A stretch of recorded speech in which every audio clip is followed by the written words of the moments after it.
And we're live. This episode of the Off-Road Podcast is sponsored by Warren, Medical Gear Outfitters, and Colby Valve. Off-Road Podcast, episode 352, Types of Wheeling. Tonight, Aaron gets stuck in his yard again. Coy buys a crawler, and Ben gets some personal time.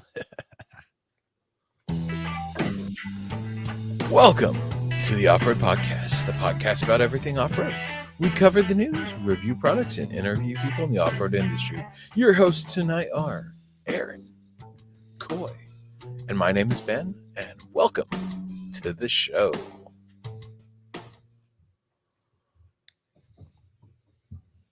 The Weekend Review is brought to you by Medical Gear Outfitters. What are you waiting for? Are you waiting to have a casualty on the trail? Check out medicalgearoutfitters.com to get straightened out. Medical Gear Outfitters has everything you need, whether you're going out for the day or traveling on a year-long expedition.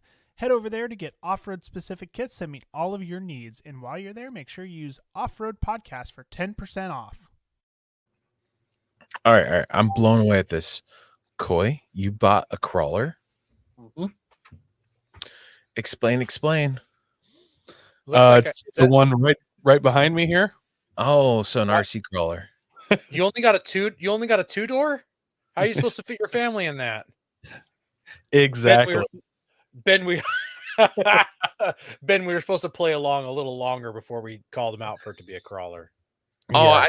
I looked at it RC car. and the way that rock looks with it, I was like, that looks like an RC car. It does look cool though. Is it on tracks or is that wheels squished? No, it's got tracks or tires. Huh? Fancy. Yep, It does. yep. So my son has played with this weekend. I went over to Primeville to a friend's house, did a little wheeling and fishing in the Primeville Reservoir and stuff. Got some mud on the tires, as they like to say over there. And he has a bunch of RC crawlers. My son always goes nuts for him. And I thought it'd just be a fun camping kind of, take it camping with us. You can drive it around the campsite and have a good time. We can play with it here, a little father-son bonding thing. I got some property in the trees up above my house here where I think him and me will try and build a little crawler track and just screw around with it. That is awesome. There's some cool stuff that I've seen with those. Yeah, it's a Traxxas TRX 4 Trax.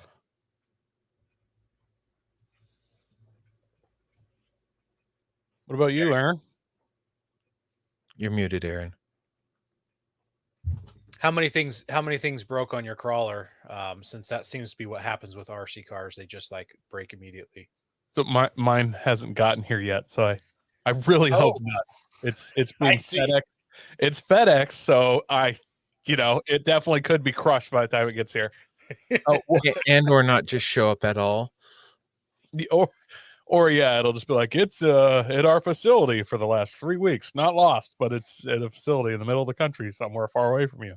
Yeah. I had a package that shipped from being Troutdale, Oregon, and then it ended up in Wisconsin, and then New York, and then Miami, and then back in Oregon, then in Washington, then back to Wisconsin, and then it finally came to my house. They literally did it like when you leave on the airline, but your luggage bounces across the country 4 times. Exactly. It was so frustrating. Aaron, I picked this one because through my own research and talking to a couple other people, it is one of the more bulletproof ones that you don't immediately have to start upgrading all the parts on. So it's a little higher initial cost of purchase, but the weak spot is the steering servo is considered weak. It doesn't steer as fast or as strongly as it could. Gotcha. Well, you can buy steering servos. In fact, that's the last part I just put on my son's was a steering servo, and I think it was $20-ish on Amazon. And from the reviews I read, they're almost all interchangeable. So, yeah. And I, anyways, went to Primeville. There's a road by the Primeville Reservoir there that stays closed all weekend. Yeah, more or less. Steering, yeah. And the axles. Yep. Yeah, there's a road that's closed for elk and deer habitat. It opened on the 15th, and I was there on the 16th, and we went and checked the gate, and it was open. It's like a 7-mile road. It was snowing and raining over there. So over in the high desert, you get enough rain that it soaks in the top inch, and it'll be not really wet under that, but that top inch turns into the slickest mud known to man. Like, I didn't air down or anything, but I was just sideways and burning out everywhere. But I'm only sinking an inch in this stuff, like. So I got mud just all over my. I mean, it just flung it everywhere because I was just flooring it in 4.0, and it was pretty fun. It made a mess, but it was fun. That kind of sounds like my weekend. So my brother-in-law picked up a load of sand in his dump trailer, and I'm like, hey, no problem. I'll haul that around to the back of the house, up to where it's got to go, up the hill through the swamp. He's like, no, I'll just use the 4Runner because they've got a 5th gen. I'm like, no. I got more torque and probably more bottom end grunt because, I mean, 5,000 pounds is going to be pretty heavy. I don't think your 4Runner is going to make it up there. And so I put my truck in 4 low and hooked the dump trailer up to it. And yeah, I immediately sunk it. So, I mean, it doesn't look like much sitting right here. This is downhill, and I'm just starting to go uphill with the truck. And yeah, flung mud everywhere. Look at how my tires are not spinning in this picture. The tire's dead still in this photo, and you can see how caked that 1/16 of an inch of tread I was gonna is. say, can't even see the tread. Can't even see the tread. It's almost like it's sitting in the driveway, totally clean. Yeah. So Well, did I he mean, hook so the 4Runner here up to this and then pull it out just to like? no. So you can see in this picture the trailer tire. You can see how deep the trailer tire cut into the grass. So When you first started talking to me about this, I was like, I should just drive up there and hook up to it, air down, hook up to it. And then you're like, yeah, there's 4,000 pounds in the trailer. I was like, nah, I don't think I would do much better. Good tires or yeah, not. I think that I would have done better with new tires that don't exist on my rims that don't exist yet. But so I'm like, no problem. Okay, I got my winch. So you can see here, I got the winch line strung out there. That's about 100 feet. You can see the red part on the winch line there. Hooked it up to the tractor and drove the bucket of the tractor into the ground and hooked the winch controller in, and nothing. Like, no clicks, no whistles, no bells, nothing. I'm So like, is well, it your controller like mine? that's really weird. So I remembered Ben had a bad controller, so I broke out my Bluetooth hub, plugged that in, and it didn't light up or anything. So either I've got a bad connection from the battery to the winch, or I've got a bad connection from the winch to the dongle plug-in spot. I personally cut the wires on that and extended it so that it would not be hidden back where my winch is hidden. So I'm not sure which is which. We wiggled the battery cables and it didn't change anything. So I I don't know was what gonna, it is. have you used that winch since we did the motor swap? Yeah, I used it Snow on camping. on snow camping. You did? Mm-hmm. Oh, Yeah. So we unhooked the trailer and I literally mud wheeled my way out of that area. And then once I got out of the ruts that I had created, it just was fine the rest of the way back up to the house, and had to tuck my tail between my legs and have a lot of shame about it. So did you try I taking the tractor and pushing on the trailer while you're hooked up to it? no. So, and it was starting to rain and it was just gross and it just didn't matter. So I just cried a little on the inside. So that was last Tuesday, I believe. And then last night, so this would have been Sunday night, I got a phone call from my nephew who was playing out in the woods in the snow. And he had told me earlier in the day that he was going to go wheeling. He's got a 1st-gen Nissan Frontier he traded a Miata for. I told him he shouldn't have done it. Traded Miata for this 4x4 Frontier. And apparently it's been lifted and it's got some tube bumpers front and rear. And he told me he probably wasn't going to wheel it. And I knew as soon as I saw it, he was going to wheel it hard. Sure enough, he's just beating the snot out of this thing. He called me yesterday and he's like, "Yeah, I'm stuck up here in the snow," and left me a voicemail. And I tried calling him back. I couldn't get a hold of him. So I knew that if I was getting stuck in the mud, I was definitely going to get stuck up in the snow. And since my winch wasn't working, I wasn't going to be much help. So I once again had to tuck my tail between my legs, and I gave all my recovery gear to my brother-in-law, who he actually called next, his dad, and his dad set off to go get him with his 5th-gen 4Runner. So I need to get some tires on my truck so bad. Not only that, you need to figure out what's up with the winch. Did you look at it at all? No. When you work late every day, and like I've worked every day over the weekend except for Easter, but we had Easter service at church, and then we had a birthday party after the service. So Yep. No, I know that life gets so busy and hectic, and Yeah. you're like, when am I going to do something I want to do? Was your Easter dinner epic or no, no? no, I was I mean, introduced. it wasn't I was in- terrible, but it wasn't like a crazy feast. It was There was no nacho think- cheese. no in packets of nacho cheese. I was Yeah. introduced to an Easter tradition, like from the Midwest. They're called ham balls. They're like a ham and pork meatball. And I'm thinking we need to bring that to the West Coast because they're amazing. Okay. That sounds like something for camping. I'm sure Jeremy would be down to cook that. Yeah. They're super easy to make. Okay. Oh, that I don't know if he'd like that then. That doesn't sound challenging enough for him. Well, maybe he can grind it and then do it all at the campsite. We'll have Bring to a meat grinder. slaughter. No, bring a pig and slaughter the pig. Smoke Cure a cure the ham, meat. grind it Yeah. up. Yeah. That would be overlanding enough. Yeah. How about you, Ben? Have you been up to anything since you've got all this free time? Oh no, I haven't had free time lately. I'm still trying to catch up on all the things I need to catch up on. But I did buy some stuff that I didn't mention, and some I mentioned. So I mentioned I got the React. It's a throttle controller, kind of like a pedal commander, but it's got mud sand mode, street, which is a lot better throttle response, economy, crawl, and stock. Koi, you bought your FJ new, right? It was 2 years old when I bought it. 2 years old. So you remember when all the Priuses were crashing through stores and all that, and then Toyota did the recall, and they did that like throttle kill. And they did the floor mat chop. Yeah. Yeah. So that throttle kill is very annoying when you go and you romp on the gas and you get power and then it just kills it. Well, this eliminates that, which is really nice. Mine only does that if I'm pushing on the brakes while flooring it. Oh, okay. Well, if you floor yours, it like lets off.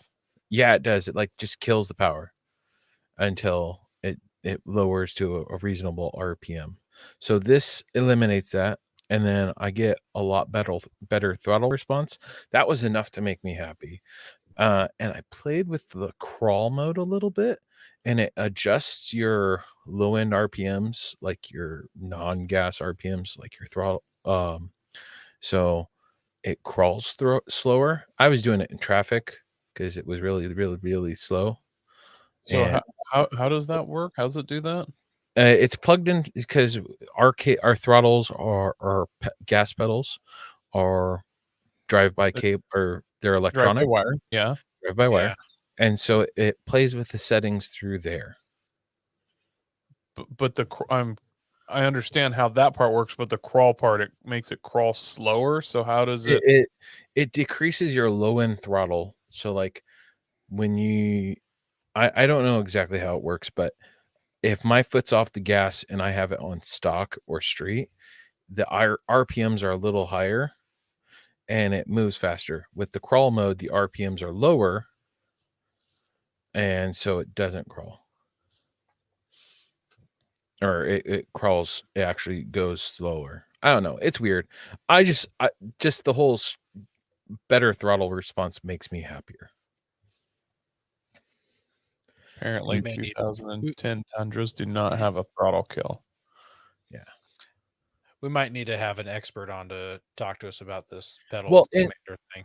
well, so this thing actually, you can actually plug it into your computer, and they've got like settings you can play with it and do Hmm. your own custom tunes. And then I talked about these. Is The that- element. You got a Is that Coast Guard parachute flare there? Oh, it's I thought it was a really large chem light. no. So it's a fire extinguisher. It's the, You But it- should have let me and Aaron guess for like another 4 minutes. yeah. But I have two of them now. So my father-in-law, Oh, it was a huge Sharpie. my I thought it was a biscotti. my father-in-law got one. I thought it was a giant Pez dispenser. You guys are terrible. That's the biggest AA battery I've ever seen. Why is your flashlight red? You guys are terrible. Any more? I have like 12 more, but I'll let it ride. All right. So a Hang fire on, extinguisher. real quick. Tim says that he has one of those pedal things for his Jeep and he hasn't tried it yet. He said that his buddy that has a Jeep said it was night and day better with it. So Yeah, and the cool thing is, I don't know. I'm used to driving cars that drive by cable, not by wire. And when you drive by wire and then your manufacturer detunes you so it doesn't respond as good, it's frustrating. So having a fix that's available is nice. What does one of those run you if you don't work at the shop that's clearancing So everything about to close? depending upon the company you get one, I want to say like the Pedal Commander is like $300. And that's a Pedal Commander brand one? No. So Pedal Commander's 300 and the React off-road is I'm just going to their website real quick. It's 250.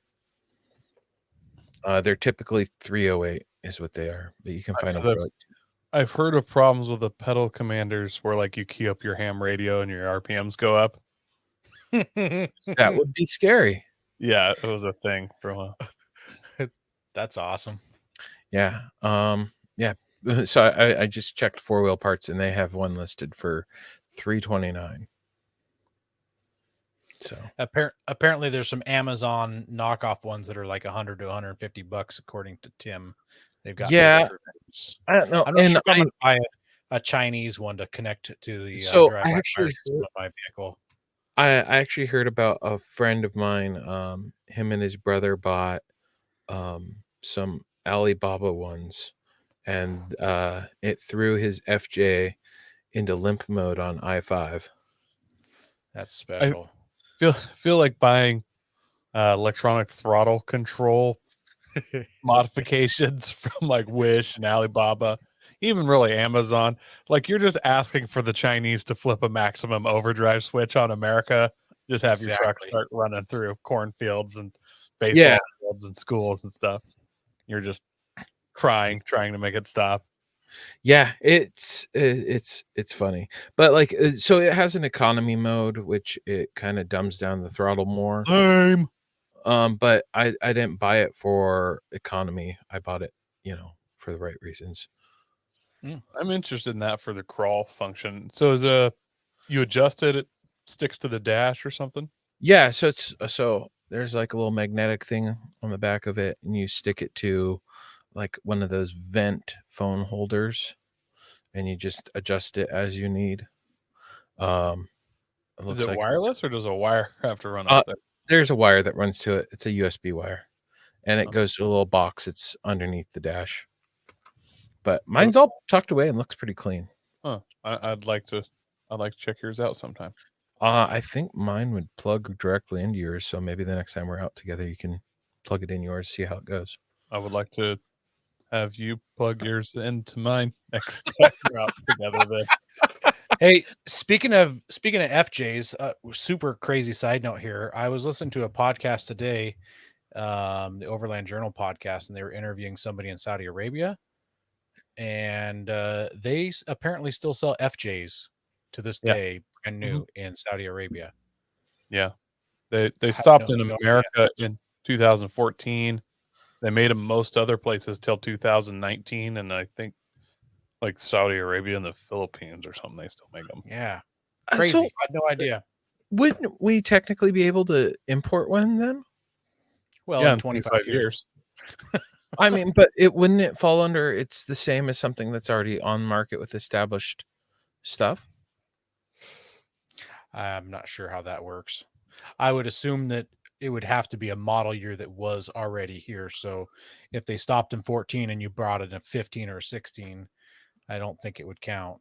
I don't know if the frame rust class action lawsuit gets handled. They might have to fire up the FJ factories again, start pumping out frames. Well, go. isn't that the Forerunners and Tacomas as well? I think the Tacoma one they won, but the FJ certain model years of FJ have that same issue, but they weren't on the original class action, so they're Same with going for Forerunners. round 2.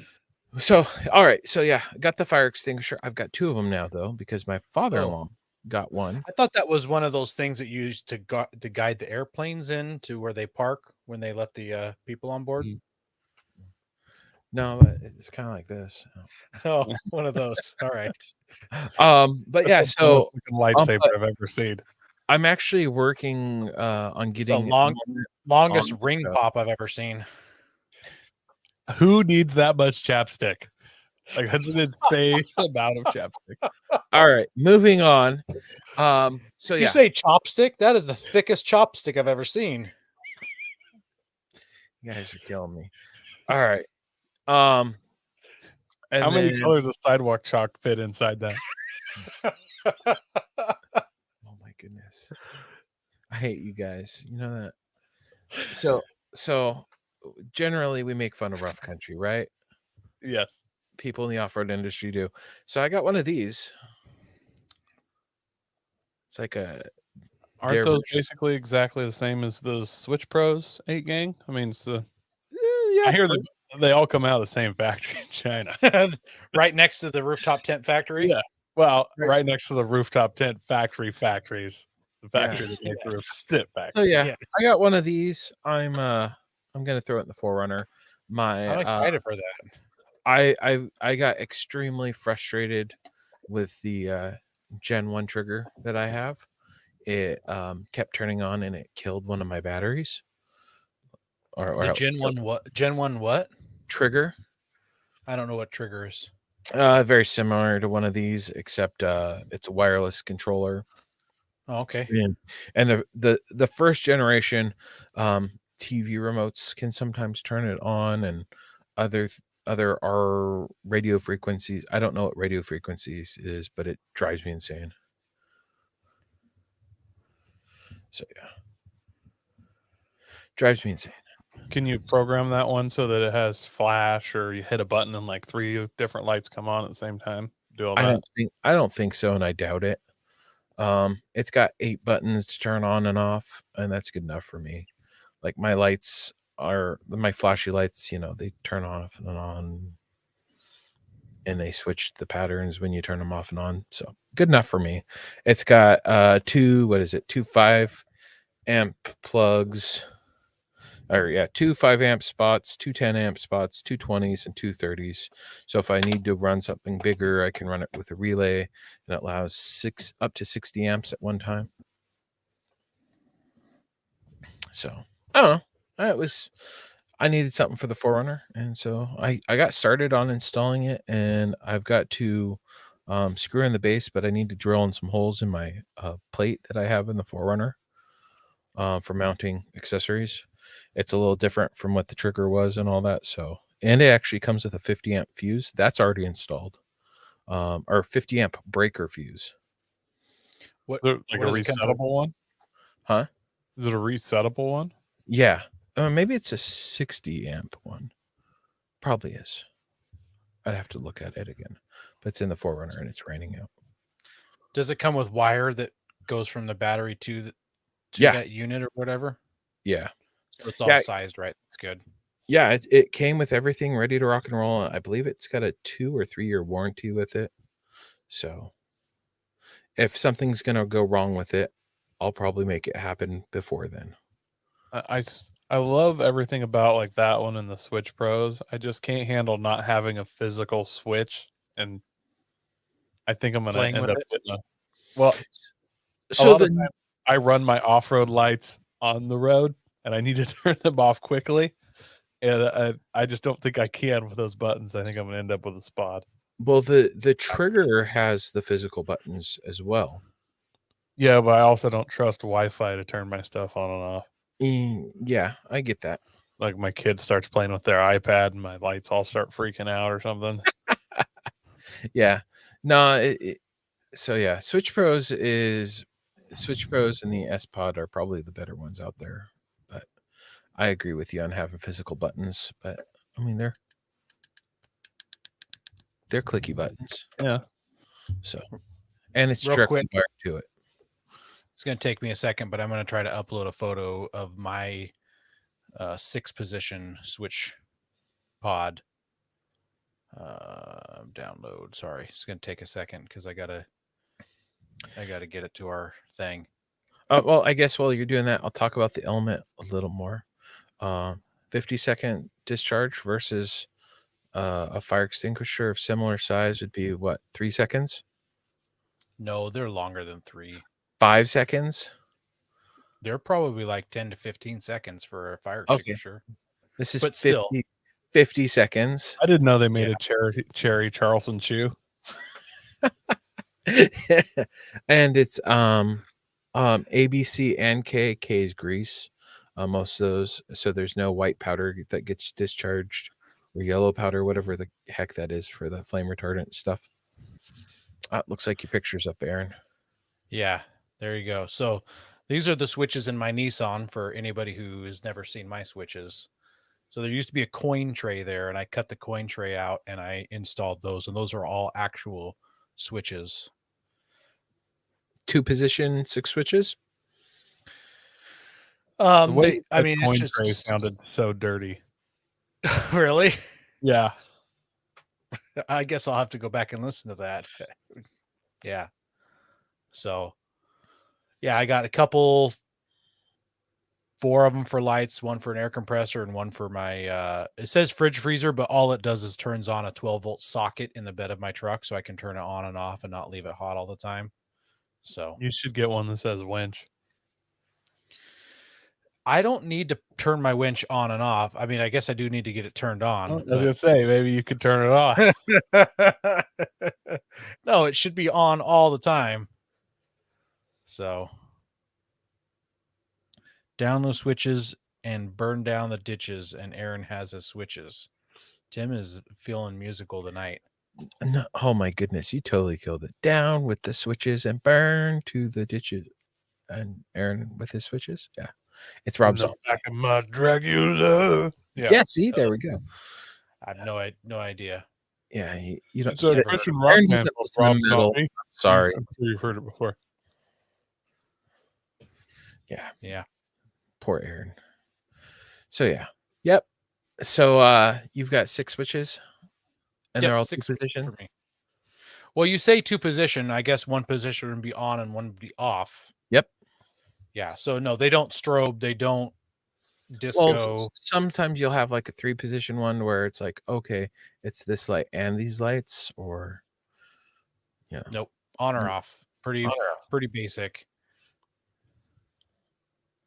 Hey guys, we're looking to reach more listeners. We're going to start reading Apple iTunes reviews on air. If you hear yours, send us a message with your address, and we'll send you an Off-Road Podcast sticker. You can find all of our social media by just searching our name. Now, go hit that subscribe button. Yeah. I'm getting called grandpa. I don't know why. I'm not that old. Oh, dude, that's good. That's good. I'm loving it. We also want to thank our sponsor, Patriot Patch. Head over to patriotpatch.co and check out their selection of great patches, shirts, cleaning mats, signs, and stickers. You can also join the Patch of the Month Club for $15 and receive a patch, matching sticker, and artist proof each month. Well, to talk about our listener review here real quick, I'm going to go back from Patriot Patch, Ben. Oh.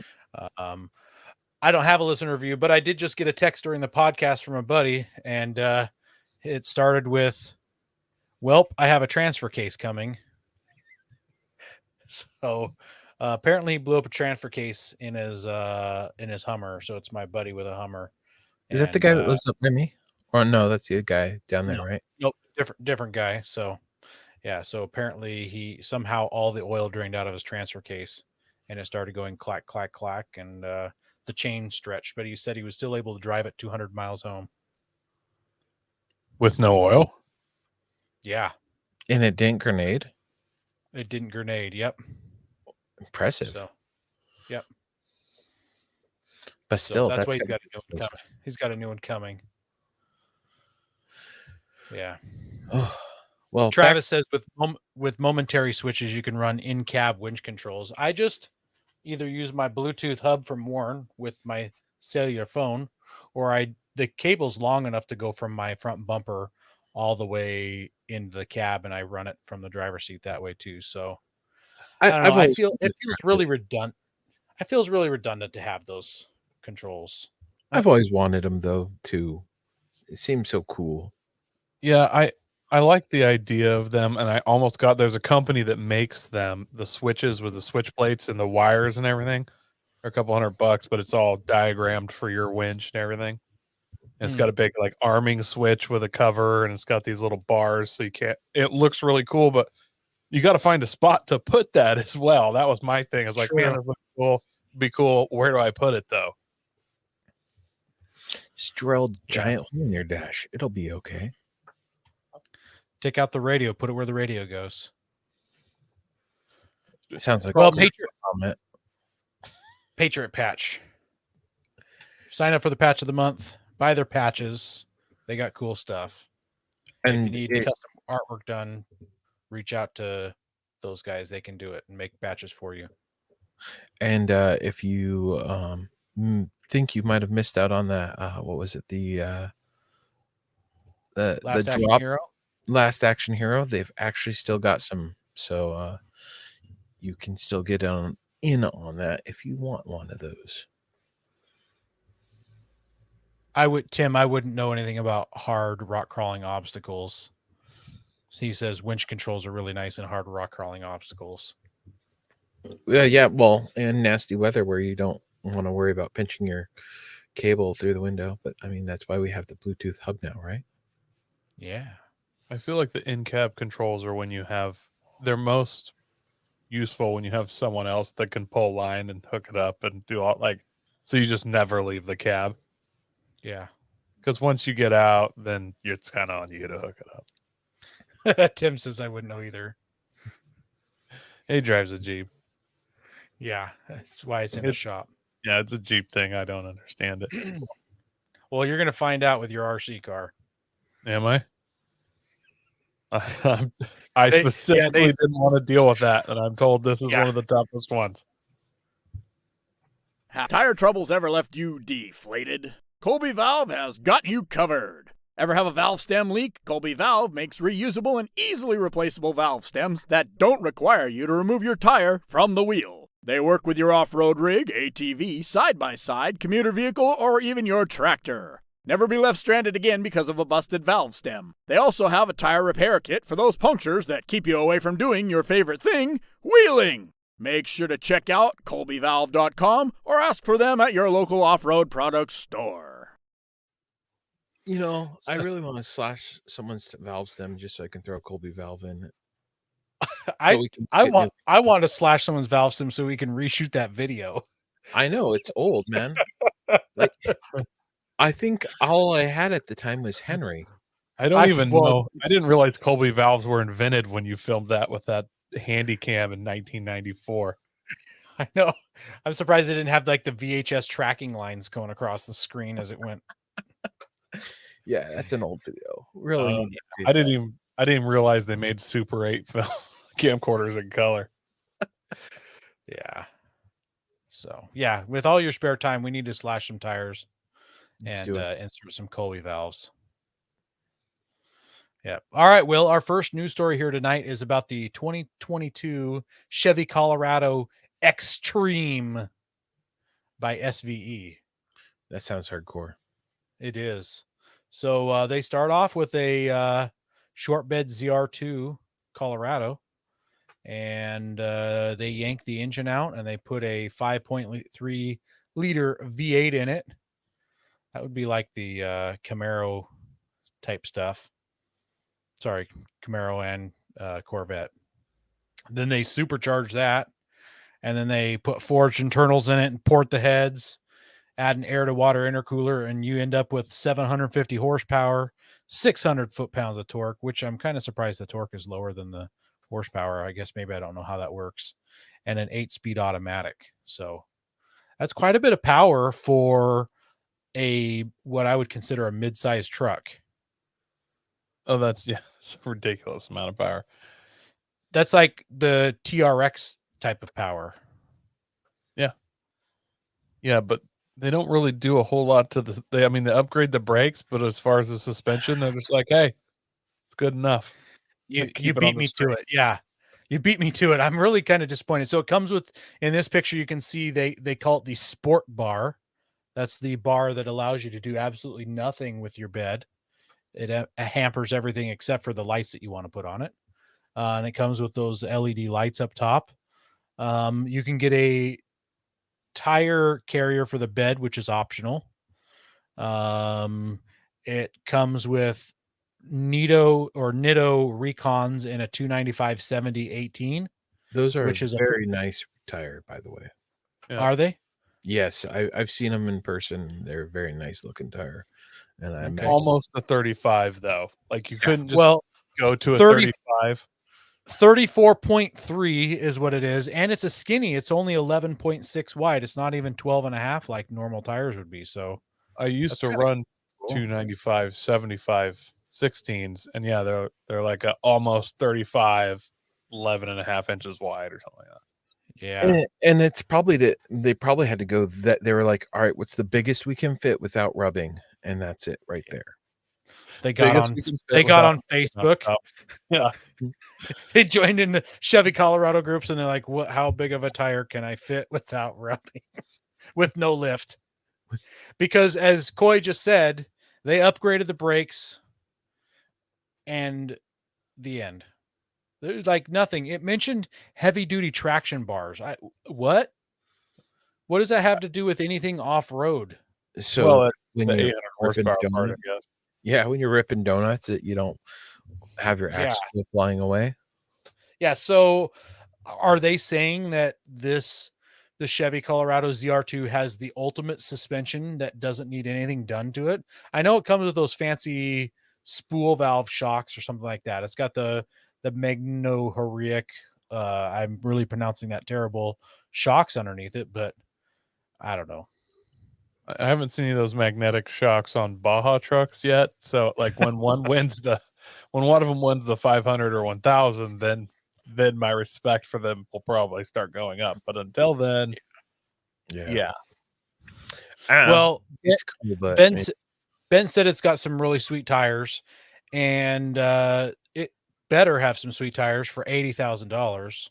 ugh. So, and that $80,000 doesn't include the cost of the truck. You provide them a truck and then also hand them a pickup bed load of $20 bills to the tune of $80,000.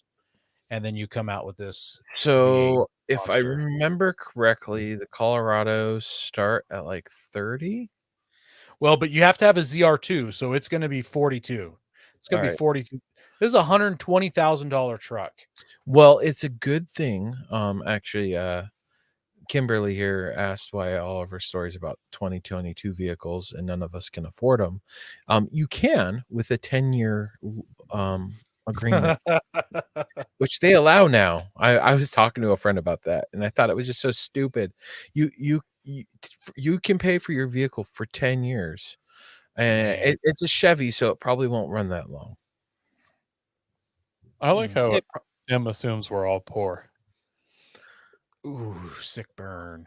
Yeah. Well, so I was going to make a comment, and I'm surprised you didn't jump on this one first, Coy, because in your last podcast, you were talking about renderings, and every one of these pictures looks fake. Like, it they're looks all like for sure Photoshop. they have photoshopped this truck into these locations, but not only did they photoshop the truck in those locations, I don't even think it just doesn't even look real. I don't know. It looks like they photoshopped the actual lift into the truck. Correct. Because I mean, if you look in the fender wells, it's just black. There's no, yeah. Yeah. I have two things to say about this truck. One, wouldn't it be a power move to buy like a ZR2 diesel and then send it to them to do that? You just be like, yeah, it was what was available, so I just bought a diesel, send it in. They just rip the diesel out. Yeah, They probably won't let you do that. It'd be a clout move. And then my other thing is, if I had $80,000 in one of these trucks, couldn't I take it to literally any mechanic shop in America and get a bigger, better build done than this? Probably. I think 100% you could, but because you get this through a dealership, there's probably some sort of limited 5-month warranty or something like that comes with it. Can you imagine trying to take this into the dealer to get a warranty thing covered, and the dealer mechanics popping the hood on this? Yeah. Where's the Michelin's program? No. Yeah. Well, I do feel like there might be a little false advertising going on with how high this truck is lifted up in the air on those spacer blocks. It's like when you go to buy a Whopper at Burger King and it doesn't look anything like in the photos. I feel like that's what's going to come out with these things. Yep. Well, I've got a story here for you guys, and it's coming from the Auto Blog. Kia is copying someone's homework with their new Telluride. And you're probably wondering why. And if you're a Nissan guy, you might recognize this. Its new trim level is called the X Pro trim. The X Pro. X Pro, you know, like Pro 4X, but X Pro. Yeah. So this is Kia's trying to hit the off-road market with the Telluride. They're trying to get you guys. It's got new daytime running lights, new tail lights, new bumpers and front and rear, massage door garnishes, and new wheel design. This is the best part yet, though. With your Pro X4 or your X Pro trim, you get a 0.4-inch suspension lift. You don't even get a whole half an inch of a not suspension. even a half an inch. But you've got improved approach and departure angles, upgraded traction control system for off-road use and towing, and black painted 18-inch wheels wrapped in Continental all-terrain tires, and an extra 500 more pounds of towing capacity off of the 5,000 that it has currently. I'm just upset that the person in this picture isn't wearing his mask correctly. It's not up on his nose far enough, and it's not pinched around his nose. He's probably spreading COVID everywhere. I would like to make that meme where it says, "Oh my God, it's so big," and you can see a chick's face, and then just get that made into like a bumper sticker and go to the dealer and just start slapping it on these with their half-inch lift. Well, it's not half-inch; it's 0.4. Yeah, it's 0.4. I'm rounding 4/10. Yeah, yeah. You know,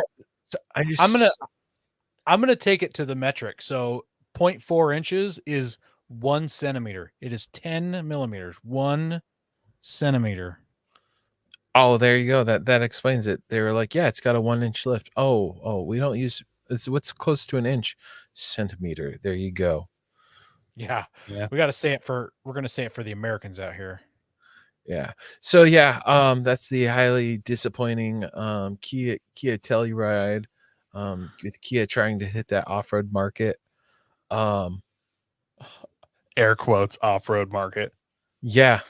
I don't know. It's there's like this love-hate thing with Kia lately with me. It's like, oh, your cars are looking a little nicer, but what have you done performance-wise? Well, I mean, Kia's does have some good stuff. They've got the Stinger GT, which is a sweet, whatever you want to call it, coupe sedan thing. They've got the Veloster was kind of neat. What was the rural drive one that they did? Genesis Coupe. The Genesis thing. Yeah, Genesis Coupe. No, there's some good stuff coming out from Kia. I definitely have some respect for Kia's turbo motors right now, and like we all think Kias are crappy, but if you, I mean, they have literally at this point they have like Toyota reliability. Like you're paying massive 30% less than a Camry or something. So it's like, I don't know. It's I know. It's and I like their whole new logo thing they've got going on instead of the round little circle. But Yeah. I'm still just like just a half an inch, not even a half an inch lift, and you're calling it for the off road. Like, come on. Come on. Well, maybe that's all it needed to get it up there. I don't know. I just Maybe did a huge. they We should just tell did us it. the ground clearance. We did a huge episode talking about all these soft landers and everybody jumping on we're making an off-road or overland model with their. I mean, it's pumping into the OEM market right now, and I don't think we've seen the end of it. You're going to see a lot more. No. And it's probably going to air get a lot quotes, worse. off-road, overlanded, cool name edition. You know, the titanium model. The titanium model. It's The badge with some like mountains or trees on it or something special. and then the some badge. trim that's blacked out. And so, like it'll be 90% cosmetic with all-terrain tires. Well, and isn't that like what I believe Nissan and Toyota both have like their nightshade or night whatever, and like all that's special about the package is it's just a blackout package. All black. Yeah. Yep. Well, anyways, that's our news. Chevy and Kia, what a new low for our podcast. Yeah. I have to say, I haven't spent a lot of time in Telluride, but I never saw a single Kia Telluride in Telluride. Correct. Yeah. So maybe Kia needs to get on that and start selling more of those in Telluride. Or just like hand them out to people in Telluride or use them as like a shuttle service in Telluride. Something. I will say that I have heard that the Tellurides out of the box are pretty capable for what they are. That crossover market, which has become some new hot phase. So we'll see what happens. Maybe someone will make a real lift for it. Probably not. I can't wait till I'm at like one of these Cars and Coffees Overlands meets, and there's like a bunch of the soft roaders like comparing how far they, lengths, and they're like, well, I mean, I got the Kia whatever model, and somebody's like, yeah, well, I got the RAV4 Pro whatever edition, and all the guys with the soft rotors. The what's the new Expedition one? It basically has the cop grill on it and all terrains or Explorer. Sorry, not Expedition. Gotcha. Oh, it just Explorer have does Explorer have one too? They have one. It's like Explorer Backcountry or something, and it's got goodness, it's got the blacked out like cop grill, but instead of the flashy lights, it's got like marker lights there, and then it has all terrain tires. Man. And that's even the Ford Expedition has a Pro 4 or FX4 package now. Like we should get one of these meets real together. truck, though. Make it like a soft rotor meet, and we get like the Baby Bronco, all these guys, Ford or Jeep Compass, get them all with their Renegade packages and all these packages, and just have them just fight to the we make a big circle, like with the vehicles, and throw them all in the center and have a fight to the death match style. Well, what you could do is just put like some sort of barrier that other vehicles can easily drive over, and then have them try to get over that same barrier. We put a to curb get into the show. To get into the show, you have to clear this obstacle. You have to drive over the curb. Yes. Man, we're terrible. Go prepared with Warren Industries. They produced the first recreational winch in 1959 and lead the industry with their dedication to quality and reliability. When you dig yourself in deep, make sure you have the right tools to get yourself out. Get Warren equipped and go where others can't. Now, let's get ready for adventure and head into our main topic.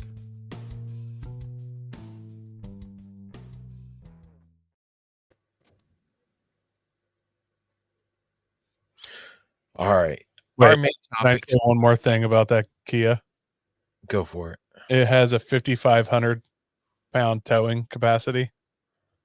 That's like 1,500 pounds more than a Jeep. Just wanted to say that. That's true. true. That is true. Than a Wrangler. Yeah. All right. So this week we are talking types of wheeling.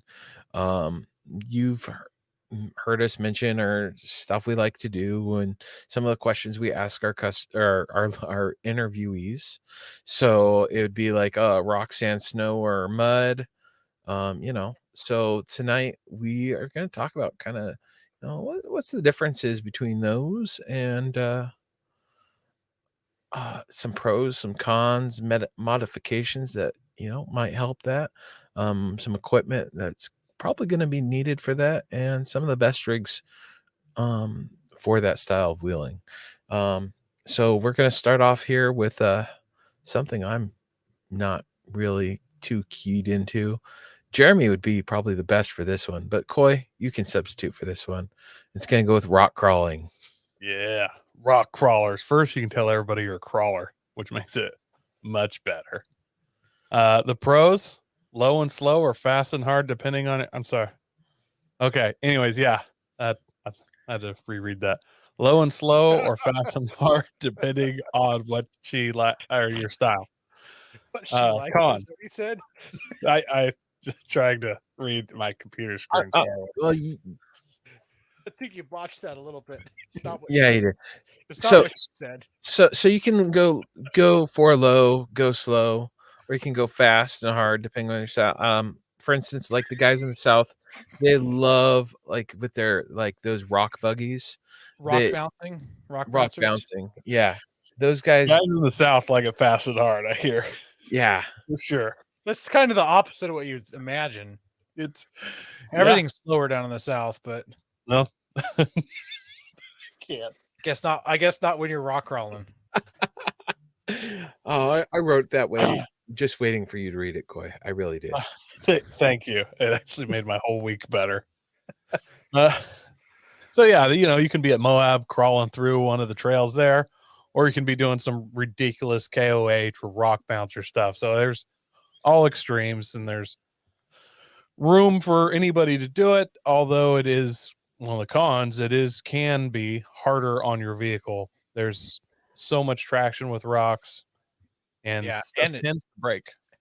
And usually when you do this, it takes, or you usually modify your equipment a lot. So you're going to probably be spending a lot of money to rock crawl well. Yeah, you generally don't break stuff when you lose traction. You break stuff when you gain traction back very quickly. And that tends to happen a lot more with rock crawling that I've seen. And some of the equipment you need for that it adds up. You're going to need a lot of tools and time because you've got to modify your rig. Generally, the rock crawlers, you're lifting it a lot more. You've got bigger tires, which means breaking an axle. U-joints are going to wear quicker. All the recovery gears, or re-gearing. If you're into like the taco crawling, you need the go in the double reduction boxes and all that. Yeah, Marlin crawler gearboxes. Yeah. Good luck getting one of those. yeah. Like they pop up on the website and they're gone, right, Coy?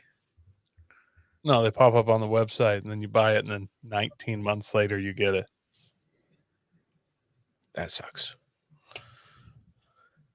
What are some of the best rigs that work out for that? Probably Someone else's. yeah, someone else. So it seems like it would be like first gen Toyota pickup trucks and Jeep Wranglers. That's what I see out there doing the rock crawling. Maybe other places you're looking at full size trucks, square body Chevys and things like that. Your solid axle rigs are going to be generally what you see out there. I throw Sammys in there too. I see a fair amount of those guys doing that. Yeah.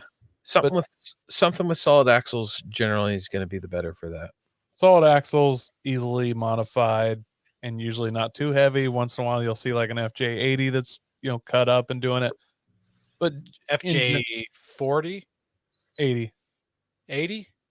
Yeah. Oh, I'm sorry. Yes, FJ80. I was thinking, for some reason, I was thinking FJ70. Yeah. So yeah, I mean, I'm sure you can see those too, just not in America. Which I actually Yeah. saw one this weekend that was beautiful. Nice. But yeah, you see some chopped up full size stuff doing it. I wouldn't really strongly recommend you doing it in your F-350 or Suburban or whatever, unless you've intensely modified it. Yeah, especially if you're here in the Pacific Northwest, the places where there's rock crawling, it's generally pretty tight going in between trees, and you won't fit in between those trees. And buggies, that's something else. Those custom built buggies Mhm. that are designed for this. Some of the modifications you're going to need, lockers are pretty much a given. Bumpers, armor, beadlocks help, big tires, lots of suspension. Rear steer, if you're super cool. Did you say big tires yet? Big tires. Like the big ones? The big ones. The bigger, Yeah. the better. It seems to be. Though I've heard of some people. They're feeling, depending upon where they're going wheeling, they're not feeling challenged enough, so they dump down a tire size or two, just to make the obstacles a little bigger.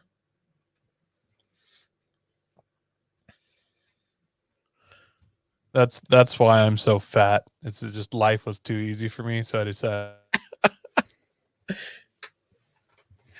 Yeah. So Well, yeah, our next one's sand. Kevin says hydro assist steering, absolutely, or full hydro for your steering. yeah, the bigger the tires, yeah, long arm kits, again, more suspension. Travis says that the LJ, the TJ Unlimited, is one of the most sought after Wranglers for rock crawler rigs. I've It always seems- wanted an LJ. From what I've heard, there is a sweet spot of length. I can't think of what you call that, between your front axle and your rear axle. What's that length called? I know what you're talking about, and I can't think of it right Yeah. now. But whatever that length is, there is a sweet spot of what works best for rock crawling. Because if Your you're too breakover? short, no, not your breakover angle. Wheelbase. Thank you, Kevin. Yeah. So if you're too short, it's easy to flip over. That Rick, you're on it too. Wheelbase, yes. If you're too short, you flip over. If you're too long, you turtle on stuff. So yeah, there is a ideal length, and I believe that LJ, and we all call them LJs, but I don't think they were officially called an LJ from what I Yeah, they understand. were. Were they? Yep, the TJs and the LJs. Were they called an LJ from Jeep though? Mm-hmm. Okay. Anyways, they're really close to the optimal length, whatever that was. So Yeah. yep. Well, our next one here is sand, and some of the pros with sand is you can really do it in 2-wheel drive, and you get to go fast. Some of the problems that I've really seen with sand is people like to come from every directions, and you're kind of at a lot of risks for accidents. Oh, it was not official from Jeep? Okay. So Rick says it's not official. Kevin says that it is their body code, and that's why Aaron's confused. So I don't know. And there's Coy again. Quigan. So like I was saying, people come from every directions in the dunes. So you're at a lot of a risk for accidents. I see more I've heard of more accidents at the dunes than I have on the trail, where people get injured more. Because one of those things you need with it is that giant, or that tall, skinny stick with an orange flag on top of it. And even still, people don't look out for them and jump over the dunes.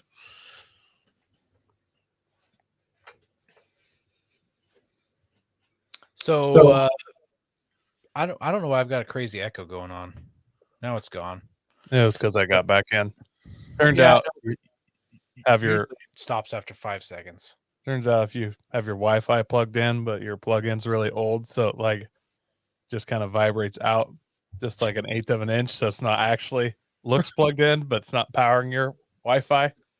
And then your Wi-Fi doesn't warn you in any way. It's just like, yeah, I'm done. Battery's dead. Just kills it. Peace out. Then when you actually plug it back in, it's like, hey, I'm gonna need charge for like a minute or two here. Like, I'm not quite ready to just jump back into my job.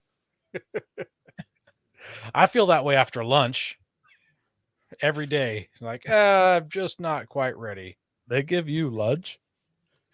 Yeah, we get electricians get lunch, Koi. Mm. I need to go back to school and do some sort of trade. Did they teach you what a broom is during that lunch? Or Our company's probably one of the few electricians that actually sweep and clean up after ourselves. So sure. yeah. Blasphemy. Is it a Well, is it a Milwaukee broom or something? no, it's a DeWalt vacuum though. So back to sand. Talking about 2-wheel drive, you can do a lot of it in 2-wheel drive, and sometimes actually it's better to be in 2-wheel drive if you're on the right kind of sand. Airing down definitely helps. The wider tires help. If you're crazy into sand, you might be doing paddle tires. Yeah. Best rigs for sand. You know about what best rigs would be for sand, Koi, besides sand rails? Like Ford Or Raptor, obviously. Yes. The UTVs actually do pretty damn awesome in the side by sides. They do pretty damn awesome in the sand, from what I've seen. I don't think those are like a vehicle though. It's a rig. It's a thing. Well, it's rig enough. Although I'm wondering if we're they counting those. I would have went side Well, by. apparently we are, Koi. Yeah. Get with the program. You know what else does good? Baja trucks.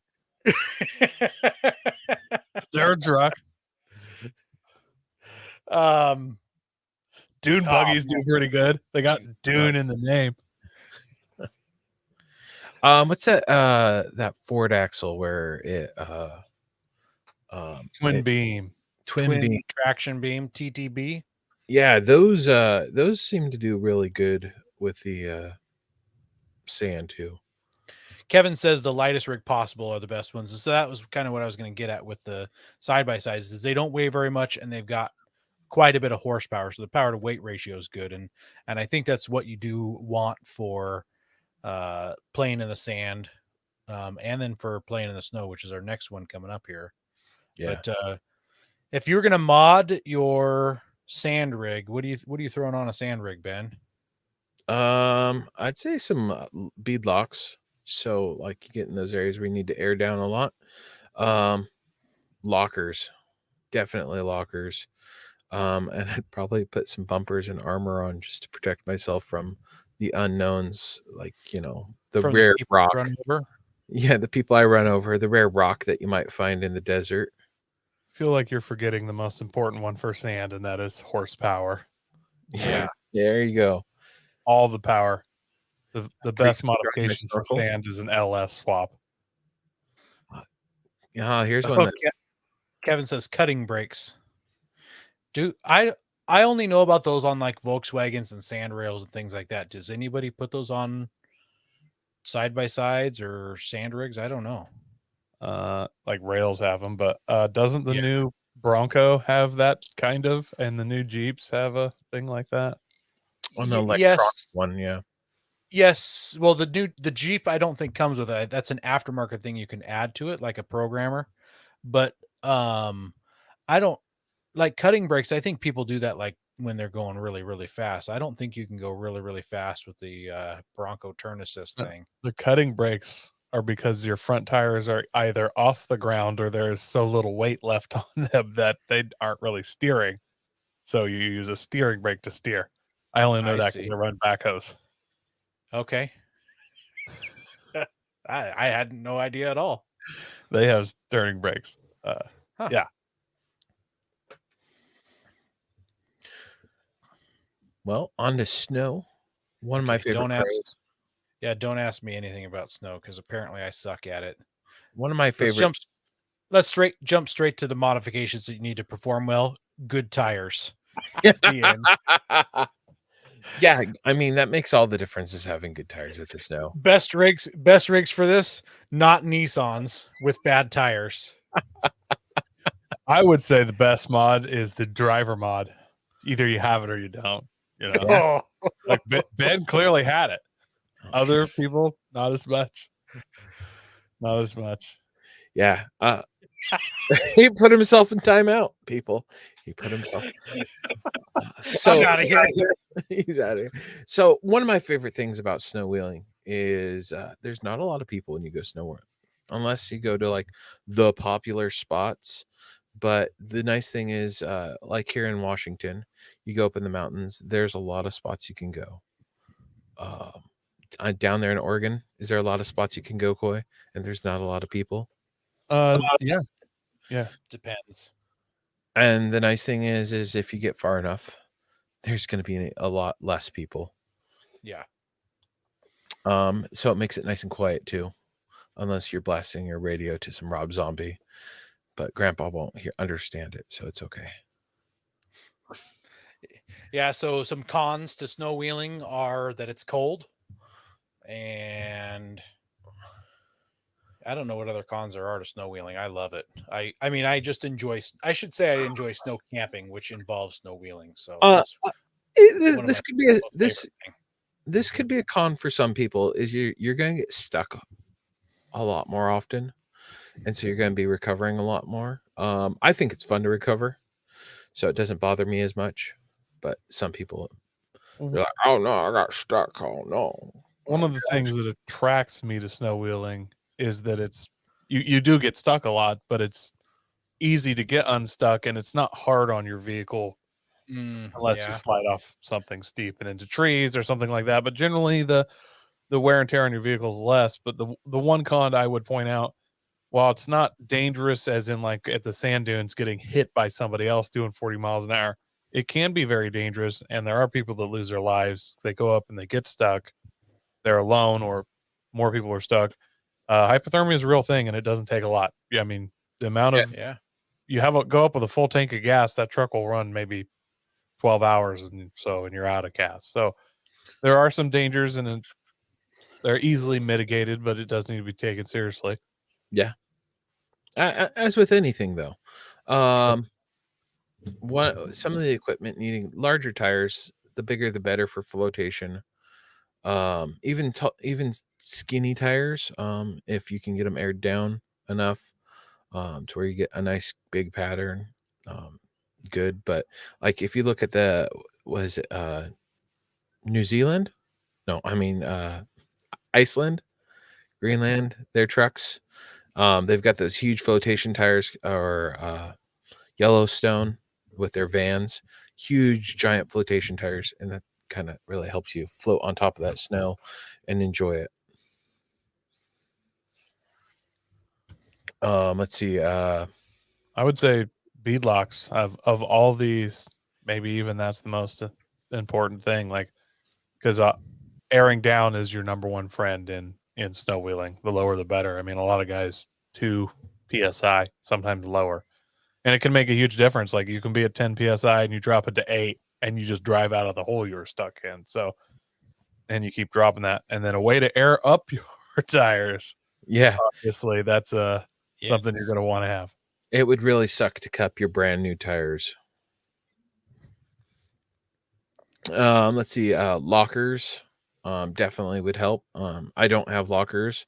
I didn't get super stuck, but had I wanted to go farther, I probably would have needed lockers. And the best rigs for this style, that's a tough question because I've seen all kinds of rigs that you wouldn't even expect to be good at this. Be good at it, but I say as a general rule of thumb, the absolute lightest rig you can that will fit the biggest tire you can. I mean, but there's no reason why any rig can't be pretty good at it if you can throw some tire at it. And, yeah, I've seen what is it? Maybe not diesel, giant Dodge 3500. It's not gonna ever really do that good, but there's no reasons a lot of the heavier rigs can't do well. Yeah, I've seen, was it the Land Cruiser 80 series? I've seen those out in there, and they seem like they do amazing out in the snow. They do Uh, great out there. Yeah. My Forerunner obviously did pretty good. Nissan's not the best, but They made some patrols in other countries that are pretty good at it, I guess, but I don't think they made anything stateside that really did that good in the snow. I hear the Xteras aren't that bad. Oh, that's basically just a Frontier, so I don't know. Yeah, and those are terrible in the snow. Oh, boy. Yeah, modification. I'll show you guys. By the time we have our next snow run, I should have new wheels and tires. You give me 9 more months and I'll be Guess who else? And I'll have all the stuff that's in my closet installed by then, right? And Ben's tires will be worn down from a year of driving. I'll put Ben to shame. I want to see you go up there like a couple weeks before with a belt sander and just have at Ben's tires, you know? It's a bunch of flat spots. No, you just actually jack it up and spin it, put the belt sander on there, so you just wear it down to where it's got a 16th left, you know? Oh my goodness. Just terrible. do it on the inside so he thinks he's got an alignment issue. I could believe that. Let's see. Lockers, bumpers, armor, bead locks really, really, really help. Large tires, your recovery gear. I mean, that's gonna be good, right?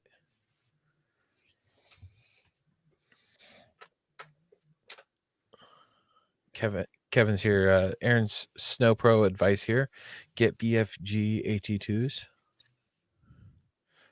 BFG would be the KO2, not the AT2. I had those as my last tire, and I wasn't very happy with them. I don't know. They worked on other people's rigs better than they did on mine. So the AT or the KT?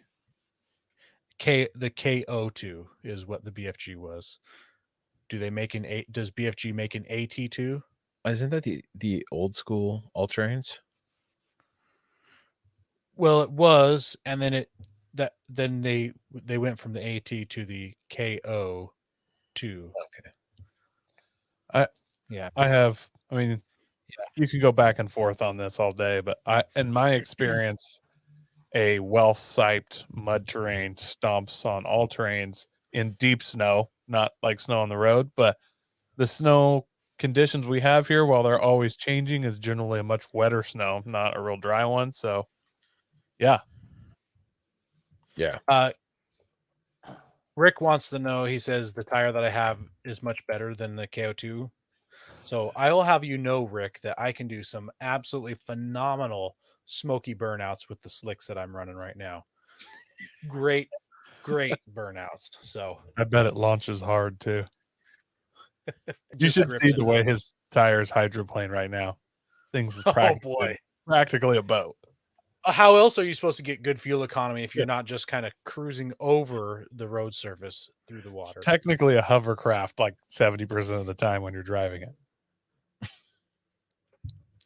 All right, moving on to mud here. I don't like mud, but I know lots of guys.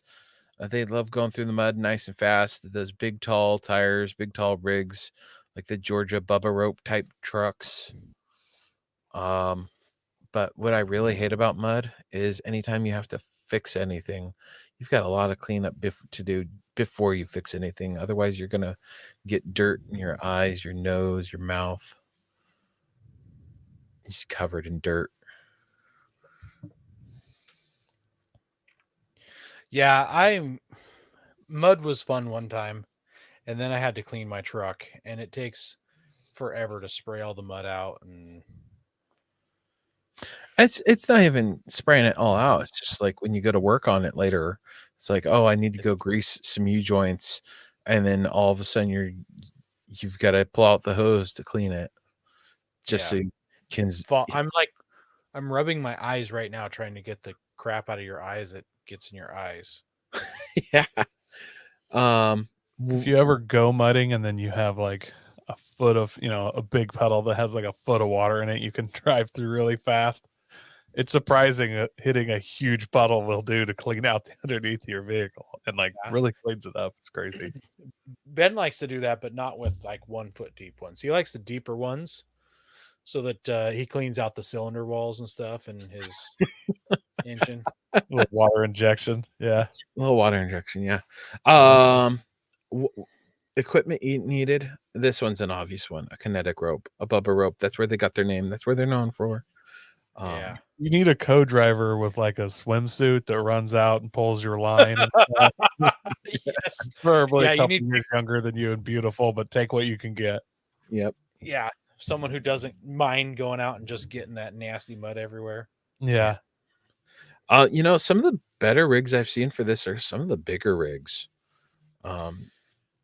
Something you can fit some really big tires on. Even like the F-350s. I've seen those guys out there doing the mud runs, and those trucks do really good. All those Chevy square bodies, 1987 Chevys, Ford High Boys, like feel like those Running are the super swampers. Yep. bogger country, baby. Boggers. Yeah. Yeah. Big old comp cut boggers. Mud terrain tires. That's all you really need. That's all you need. All you need is a good all terrain. Yeah. If it's super loud on the highway, it's going to be ideal for mud. Yeah, I've driven a Tacoma that had a pair of super swampers on it down the freeway. Worst drive of my life. I think I rattled my brain loose. Yeah, you want some bias plies, those ones that sound like airplane bombers coming in on a bombing run where you can just you can hear them hit the stop sign a half mile away from your house. Yeah, hear them roll. I can hear the noise in my head right now. Yeah, and then horsepower always helps in the mud. You gotta clean that mud out of your tires, and it doesn't do it if they're not spinning. Yep. Yeah, you're not crawling. You're not crawling out of the mud usually. I know that all these new mud terrain tires say, "Oh, we have this little notch here because it's a cleaner or stone ejector." That's not. It's centrifugal force, not dumb engineering and selling points that actually clean the mud out of your tire. So Yeah. All right. Probably like exhaust stacks pointing out of your hood would probably help for mudding as well. That's good. Lots of empty beer cans in the back. A snorkel. And good windshield wipers. Some scrub blades. You guys have windshields? Yeah. Do you just wear those goggles with the tear offs? I got one of those tear offs for my windshield. Yeah, just yeah. Like a well, let's talk about what everyone came here to learn about right now. Overlanding. Types of wheeling, overlanding. Well, let's go through some of these pros here. Lots of places to check out. There's tons of places.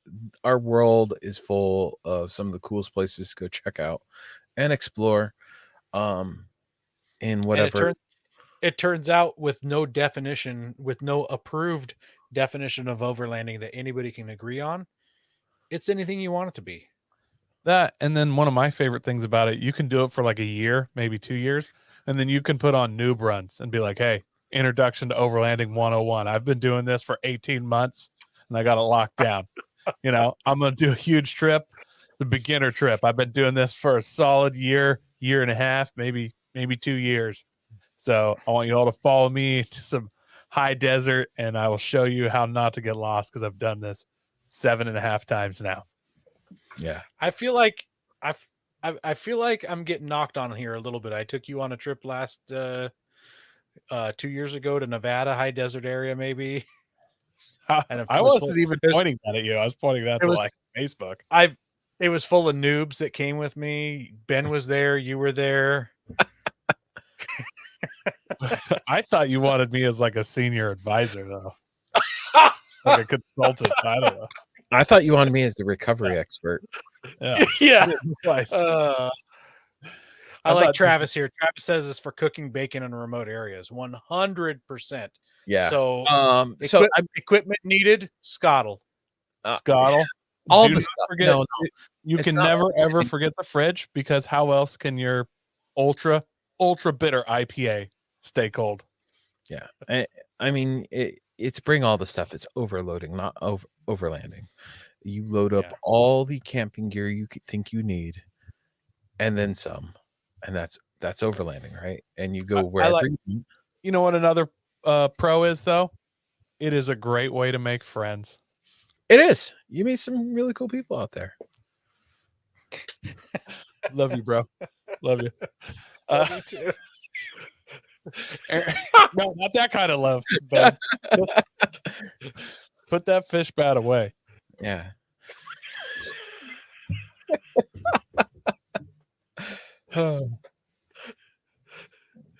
Another benefit of overlanding, stickers. Yeah. Look at that. I don't know. It's super popular. Lots of cool people out there. Wait. I got another pro. Patches, guys. Patches. Patches. You ever see mud guys or rock guys with patches? Absolutely not. You should Nope. see my headliner. Yeah.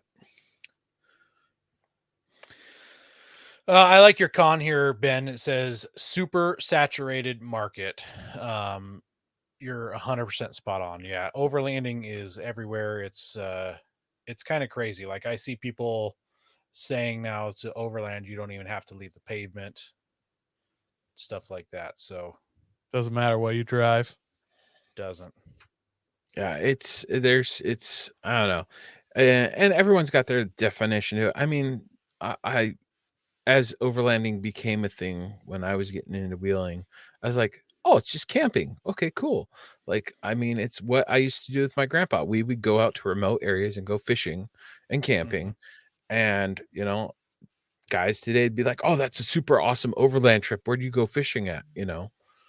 And But did your grandpa make homemade ice cream and like He bacon did not- lots of pizza? he See, did not make that's not overlanding. Well, then, bro. I beg to differ, Coy. I wouldn't be surprised if 50 years ago, actually 50 years ago wasn't 50 years ago. 50 years ago to me is probably more like 75 years ago now. If they were probably doing this car camping stuff with their pop out tents and stuff, I bet you they were making ice cream out there. They were rolling it back and forth with the rock salt and ice and the They'd cream. light all the buffalo chips on fire and start cooking a pizza. well, They had the plow disc out there. They were I bet you they did some of the stuff that we think we're reinventing the wheel with. I bet you somebody was making pizza out there. we made pizza in a Dutch oven when we were camping or fishing. How burnt was the bottom of it? Not very Yeah, not very. Not very. Exactly. Yep. Well, I think overlanding's been around since the old prairie schooners and Oregon Trail. You have Yeah. died of dysentery. So it's super popular right now. It'll probably wane and wax as time goes on. Yeah. Well, just like camping does. I mean, but there was an area there through the 90s where like camping wasn't as popular, so you could go out to the paid camping sites and have your pick of the lot, and overlanding exploded, and now everyone's filling up the state parks and the not state parks here everywhere. So, yeah, Equipment needed. Did we already cover that? all the stuff. Well, and none of the stuff apparently. You don't have All to the do stuff and anything none to of the the stuff. vehicle Yeah. to overland. Yeah. You don't need to modify any vehicle will work. The best rig for it, the one that you have or don't have, just whatever it is. Or finance something for 10 years. We don't care. Get yourself a TRD Pro for a 10-year loan and then take off all the pro stuff and buy icons because that's how we do it, apparently. And then modifications needed to perform well. Yeah, could be any of them. Definitely a snorkel, I'd say. Yeah. For sure, snorkels. Because how else could you signal to the other overlanders that you too are an overlander without a snorkel?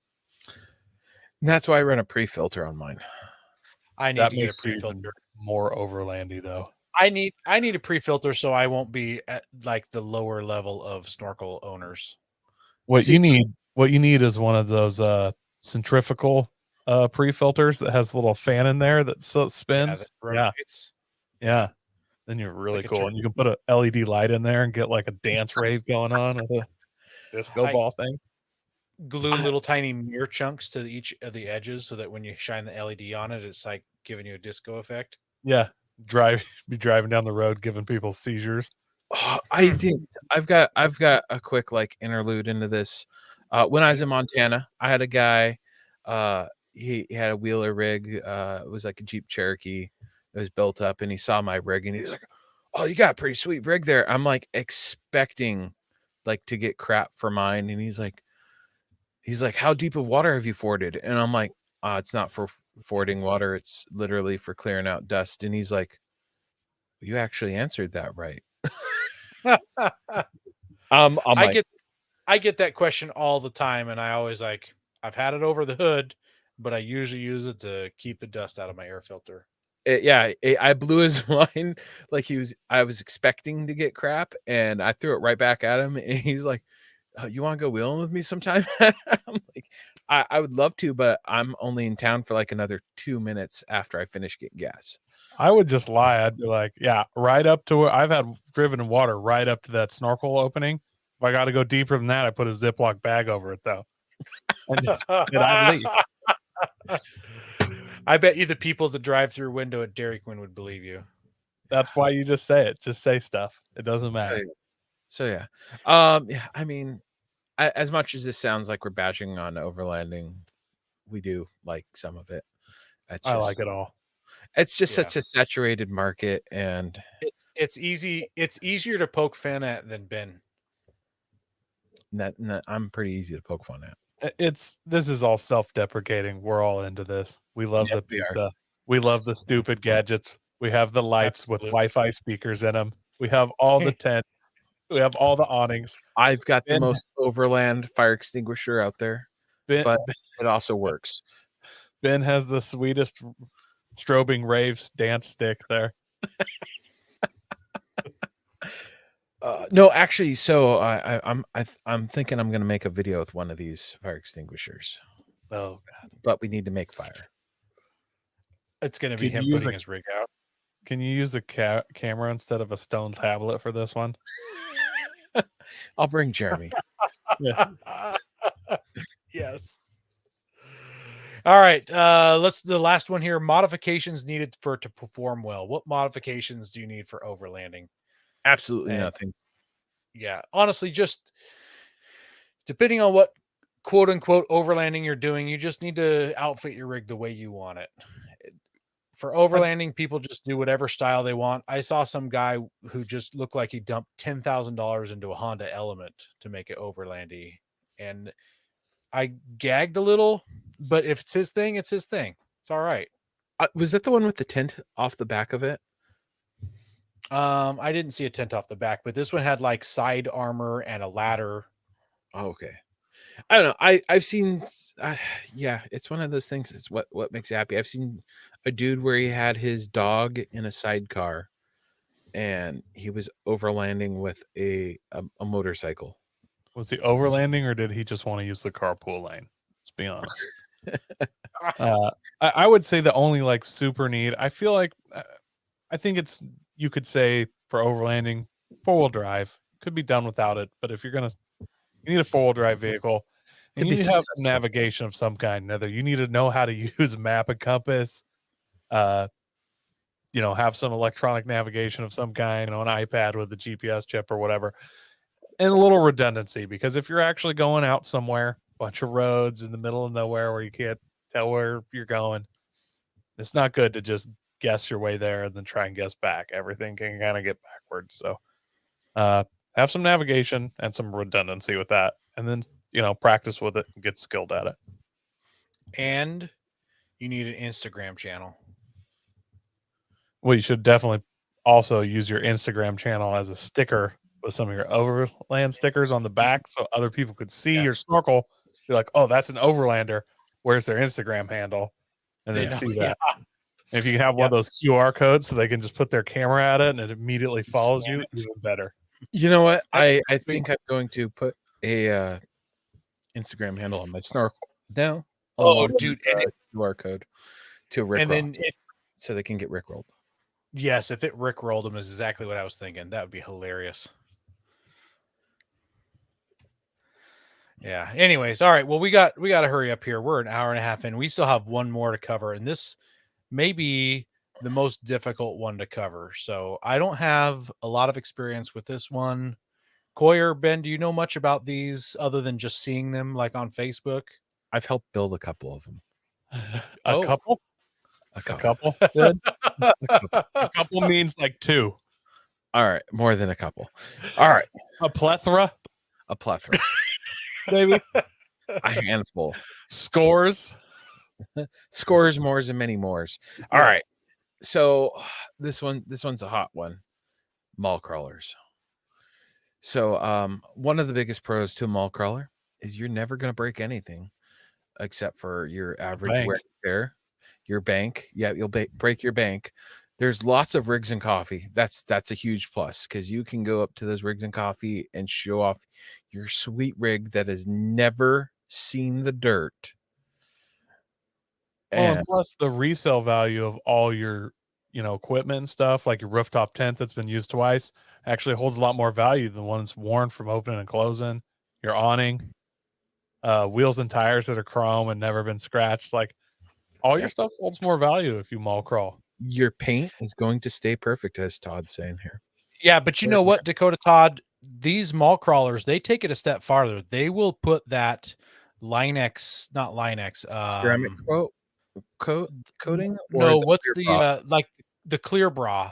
Who Yeah. makes the clear bra stuff? They'll put that over their Linex. entire vehicle to protect it from scratching. Well, Yeah, there's the clear bra. There's the magnetic armor. The magnetic armor. Well, it's nice to vinyl your whole vehicle in like a digi camo or something to protect your paint from the bushes that you never drive near. And Yep. then you Yeah. can easily add your Instagram handle, stickers, and all that stuff to it. Yeah. Well, there are some cons here. Laminex was the company I was thinking of. Oh, there you go. The biggest con, I honestly think, is having to constantly ask people to sponsor you. Like it must get so old and Having to ask honestly everybody. embarrassing. Like every shop, like, hey, I have this Instagram feed. I could really rep your product. My girlfriend does yoga poses on there, so we have like a bunch of followers. All right. Well, this is going to be the biggest con. I me. bet you could get. See- I bet you could get Ford to sponsor you with a yellow Bronco or something, and you could take cool pictures in the middle of nowhere by yourself with a dog. Probably could. Probably could. Here's one of the big cons, though: is you never get to use that stuff you paid for. I mean, is it a con? You don't know how to use it anyways. You don't get to use it for its purpose. You're using it for clout. It's still being That's used. true. Yeah. That's true. It's still being But, used. just- Well, I mean, depending upon your mall crawling status here, if you've built a truck, right? You built this truck and you put mud trains on it, you have to deal with that noise. That's a true. very big inconvenience because I wanted my 8-inch or 10-inch lift with airbags and Skyjacker with the biggest mud terrain tires on there, and then just blah, blah, blah, blah, blah, blah, blah, blah, blah. And you have to deal with that. So you're gonna have to spend some more money to sound deaden your vehicle. Oh yeah. Travis says the biggest con is having Fab 4 products on your rig. Ooh. I love it.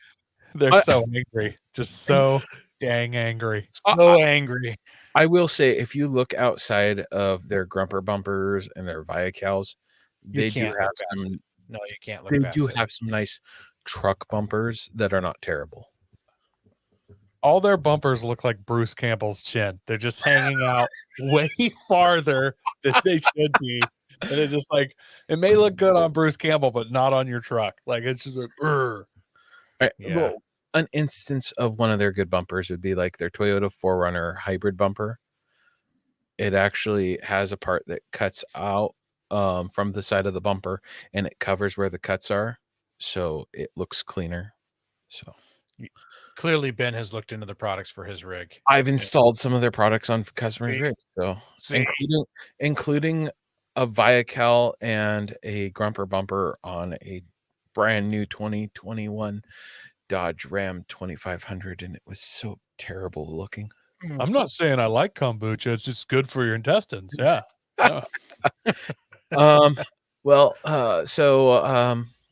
Equipment you needed, absolutely nothing. Everybody can crawl at the mall. with a stock Jeep to whatever it is. Best rigs for this, I'd have to say the Brodozers. Yeah. See a lot of Brodozers. I've seen an unfortunate amount of Wranglers as well, mall crawled up. Like they have got every bolt-on part you can get from Smitty Built, tire shine up to Yin Yang, and yeah, they're just parked at the 37-inch mall. tires, Dana 44s.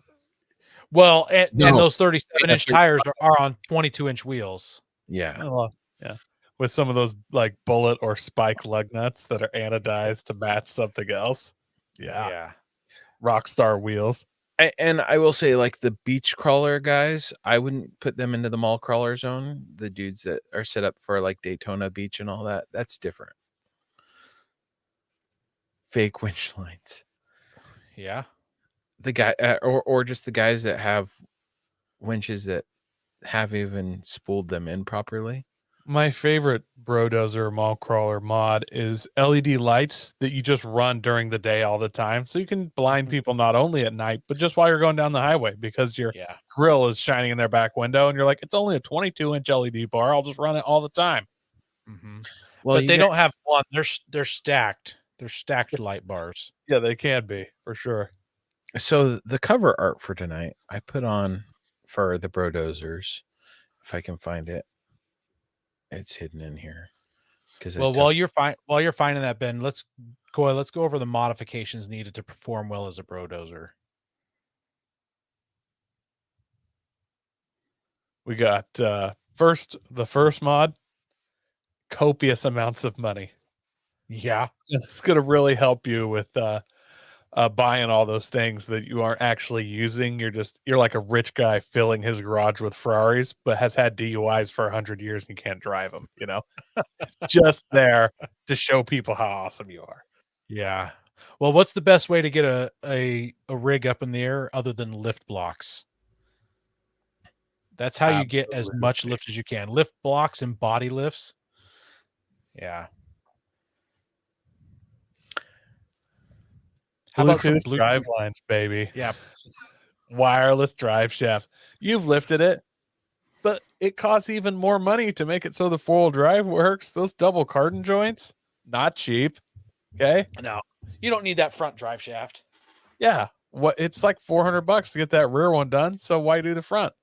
Can you guys see the mall crawler on here? I can with all of the lights. There it is. And that's a real one running around Oregon. Yeah. Excuse me. I'm sorry. I feel sorry for his alternator when he turns all those on. Is that dude really a mall crawler, or is he like the coolest guy I know? I don't know. Because like he's clearly making a statement about mall crawlers. Yes.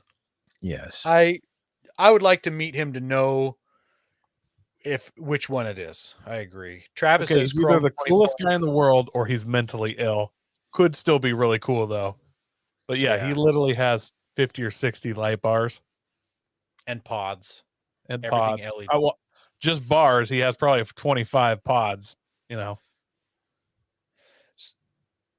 So Travis says chrome 24-inch wheels and federal mud terrains. Yeah, you don't have to buy name brand mud terrains. You want the chunkiest looking aggressive ones that maybe have the flame embroidered into the lug somehow.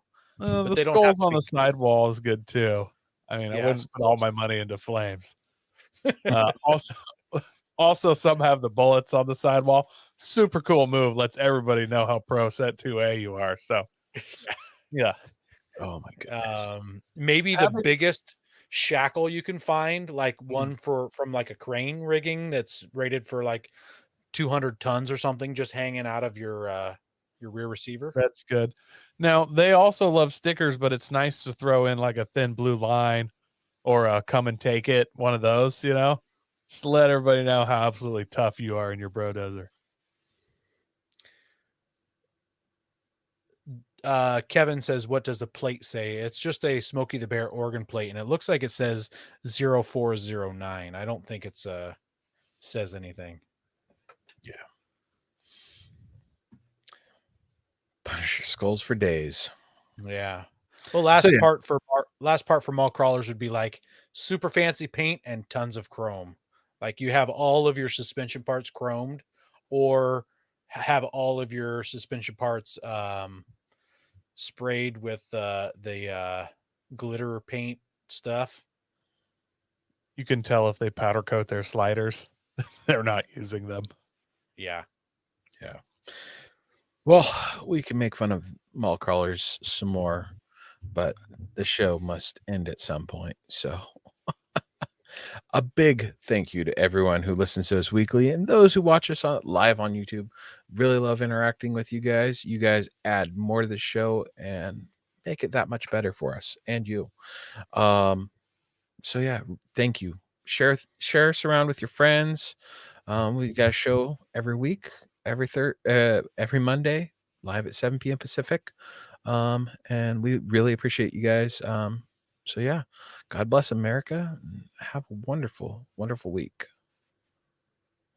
Don't forget to visit Patriot Patch and join the Patch of the Month Club. Check out our Gaia affiliate link for up to 40% off. Also, don't forget to head over to Warren Medical Gear Outfitters and Kobe Valve to see all their great gear. We're a proud part of the Firearms Radio Network. Got a comment or question? Send it to us through our webpage at firearmsradio.net or through our social media channels by searching for Off-Road Podcast. Also, you can listen to us live at overlandradio.com Mondays at 7 p.m. Pacific. When off-road, please remember to have fun, tread lightly, be safe, and courteous. Thanks for listening. And sign me up for the Carolina squat. there you go. Oh my goodness, we forgot that. Along with Kevin pointed out that the Brodozer boys love to have lights behind their wheels. And if you